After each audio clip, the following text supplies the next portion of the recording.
Good morning! Well, it's been a long time since you and I have talked. But look at this, we got ourselves a house. Or at least a shell of a house.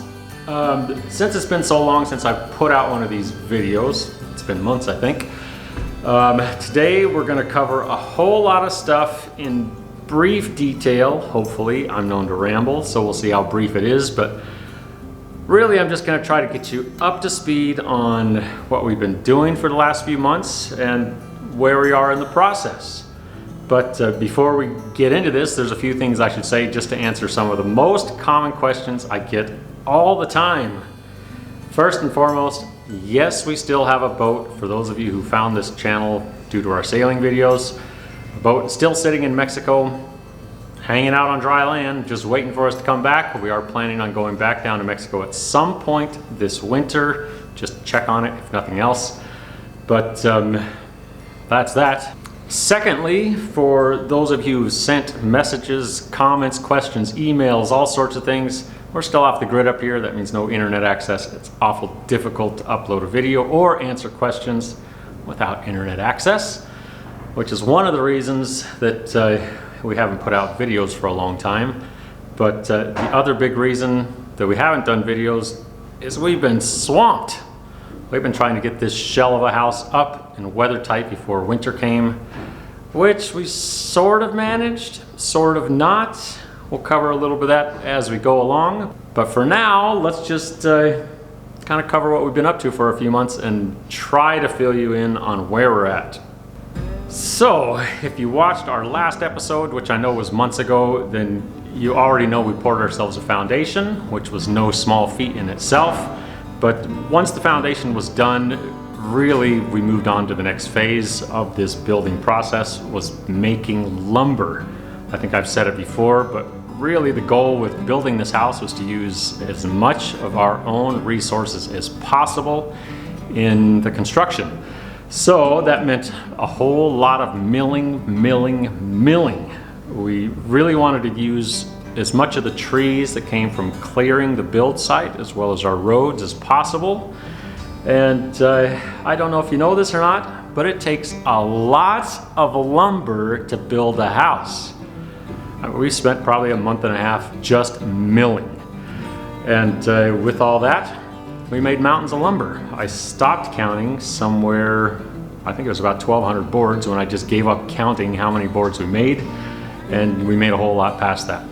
So I should say that while we were making lumber, a lot of this lumber came from our place, our property, but a large portion of it actually came from our friends Brad and Sonny's place over in Montana. They had a huge windstorm that knocked down a bunch of trees, and they were kind and generous enough to give us a bunch of those logs and a whole lot of time and effort on their part to help us get them milled and in a state where we can build a house. So Brad and Sonny, we really couldn't have done this without you guys. You're the best, for real. But once we felt like we had enough lumber to start framing, we started framing. But what was sort of disheartening or almost even depressing was the first boards that went down on this structure. The sill plate is what it's called, or mud sill, depending on which part of the country you're in. We spent a month and a half milling stuff, and the first boards that went down, we actually bought at a local lumber yard. They're the transition that goes from the concrete to the wood structure on top of it. It's called the sill plate. It's pressure treated. We use 2x8s. And unfortunately, we bought those really at the height of lumber prices, which was another slap in the face. We just made all this nice lumber and ended up with some garbage we got from the store. But that's the way it goes. Next step after the sill plate was on was the floor beams, floor joists, and subfloor. All that stuff we milled, and we milled it to true dimensions versus dimensional lumber that you'd buy at, say, the Home Depot or local lumber yard. So the first floor joists, they're actually 8 inches tall versus 7 1/4 like you'd buy at the store, just for extra rigidity. And something that's not really done very much anyways these days is we used planks for the subfloor instead of plywood.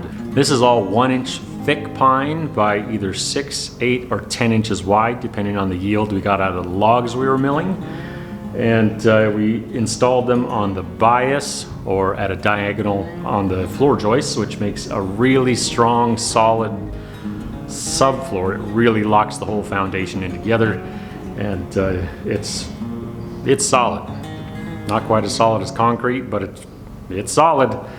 And once the subfloor was down, that's, to me, really when things start to get more fun and interesting, because that's when walls start going up, and at the end of every day you start to see more and more of a house taking shape. It's pretty exciting, really. So the process for framing, really Brenda did a lot of the cutting. She was the cut man, and I did a lot of the assembly. Once we got walls framed on the subfloor, then the two of us together stood them up. In general, if you've done any framing, it's more common to frame a whole wall section at a time with sheathing and everything all complete, and then you stand up the whole section at once. But with just the two of us doing that, it really wasn't all that feasible. 10-foot tall ceilings make a pretty tall wall, and they're heavy. So what we did was 12-foot sections without any sheathing on the exterior, stood them up, and got the whole basic house framed, and then put sheeting on as we went. It was really the only way we could do it quickly and safely and easily without making some contraptions for hoisting or getting a crane or anything like that. This was just the most feasible way for us to do it. But again, at the end of every day, start to see a house take shape. It's pretty exciting. You know, by the time we got the first floor framed of this house, or the main floor of this house, we sort of ran out of lumber. With all the lumber we made, we ran out of it. And we were really in a time crunch with weather coming, so we had to break down and buy the majority of lumber for the second story, which is kind of offensive, really. All that time and effort making lumber, and we ran out. But we got the second story up and on, and I have to admit, the lumber that came from the store was pretty nice to work with. It's very uniform and smooth, and a lot of it was cut to length from the store, so I didn't have to sit with a saw and cut two ends off of every single board. It really made the upstairs frame fast. But our lumber is actually a lot nicer in a lot of regards. You know, a lot of the stuff we bought at the store was full of bug holes and rot and a lot of wane. The stuff we made, well, at least it came off of the mill perfect. Didn't exactly dry perfect, but it came off of the mill perfect. I think maybe we'll cover some of the effects of building with our own milled lumber in a different video, because we're just trying to get through some of the basics right now. But there were some challenges and some rewards, I think, of making our own lumber and using it to build our house. That's a different topic. For the roof, we opted for more of a traditional framing type of thing versus ordering trusses, partly because I wanted to use our own lumber to frame all this stuff. But another part was I kind of thought it'd be fun to frame the roof versus ordering trusses and just having them delivered. But probably the biggest thing was the lead time to get trusses and the fact that we couldn't get a crane down our road to set the trusses. So we did it the old-fashioned way. Skill saw and a hammer and nails and put ourselves on a roof. This process of building a house, I've mentioned it before a million times. I've spent my life in construction. I've done just about everything related to construction in some phase or another. But it's been probably 30 years, close to 30 years since I've worked on a framing crew. It's been just about that long since I've done any roofing or siding or really a lot of things. My main career has been metalwork, which sort of translates into just about anything here. But Brenda, on the other hand, was a mental health social worker. She never worked swinging a hammer, never wanted to, but she's done amazingly well out here. She works harder than anybody I've ever met and has a knack for fine detail work that I don't have. Really, it's been kind of amazing. She's been a trooper, not complained once, even on the worst days where things don't go right and you're tired and sore and miserable. Next day, she gets up and goes back at it again with not a complaint and is as happy as can be. I don't know. she's pretty amazing.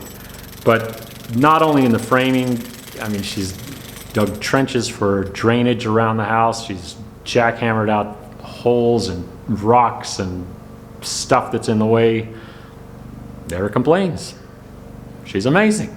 You know, Brenda and I really took on this project by ourselves, but I can't say that we've done everything by ourselves, because that'd be a lie. We actually had a bunch of our sailing friends come down for a weekend, which was amazing to see everybody, but they came down to help for a weekend. And I don't know that we got a whole lot done because it was more of a social event, but while everybody was here, we did get some big things in, like our beams. Those are things that the two of us couldn't lift by ourselves, so to have some bodies with some muscles, that was crucial. But beyond that, my good friend Thad, who we met sailing down in Mexico, came out here for a couple of weeks and spent a whole lot of time and effort helping us get the roof framed, sheathed, and shingled. Thad, I don't know why you spent your time here, but you did, and it was amazing. He was like a cheerleader and moral support and muscles. It was great, really, just having another, a good friend around to help out. Just can't say enough good things about you, Thad. Thanks again. You're amazing, and I hope you come back. But really, once the roof was on, that was kind of a huge relief, just a big step towards getting this place weather tight. And really, after that, windows were the next step to really button this place up. But those windows were another big problem in a material shortage kind of way. They were a couple of months behind our promised delivery date, and a bunch of delivery dates were missed in between the time we were promised and the time they showed up, which was a huge frustration, especially with weather that came and passed, and that there's a whole lot of processes that have to happen once those windows are in that we were just held up on. But they came in, we put them in a marathon session in the middle of a big snowstorm, and now look at this. We're kind of weather tight. It's pretty exciting. So again, I'm trying to keep this video somewhat brief, but I think there's a few things we should cover before we end this. One, I am gonna get back into making videos at some point in the very near future to cover a lot of these topics in more detail, because a lot of you have asked a lot of questions. And I think a lot of this is probably interesting for some of you, the whole process of building. But we have decided to stay off of the grid. To get power run from the road to our house was, I'll say, a challenge and obscenely expensive. And it just made more sense for us to stay off the grid. So we did install solar panels on the roof. I'll cover the whole solar system in an episode coming up once it's up and running. But for now, we got solar panels on the roof. Batteries just arrived yesterday, so really within the next week or so, we should have power in the house. We've already got most of the outlets wired and run, and lighting should be really in the near future. So hopefully soon we'll have a video up about our solar system capacity, all that stuff. So in the middle of framing the house, we also got our septic tank installed. We got our drain fields dug, thanks to our friend Chris. Chris, thanks for your help again. But we weren't able to get the trench dug from the tank to the drain field. It's about 170 feet away, and it has to be done by hand. The ground just froze solid before we were able to dig that in, so realistically the septic system won't be up and running until spring, my guess, unless we get a bout of warm weather and the ground thaws out. But I think the septic system is a whole nother video in itself. We'll try to cover that at some point once that's happening again. But I kind of think that's about it for now. We got ourselves a shell of a house, we're alive and well, and we actually still like being around each other. It's a miracle! All right, we've got a ton of stuff to do, so I'm gonna cut this off. Thanks as always for watching. We'll see you soon, hopefully. All right, that's it. See you later.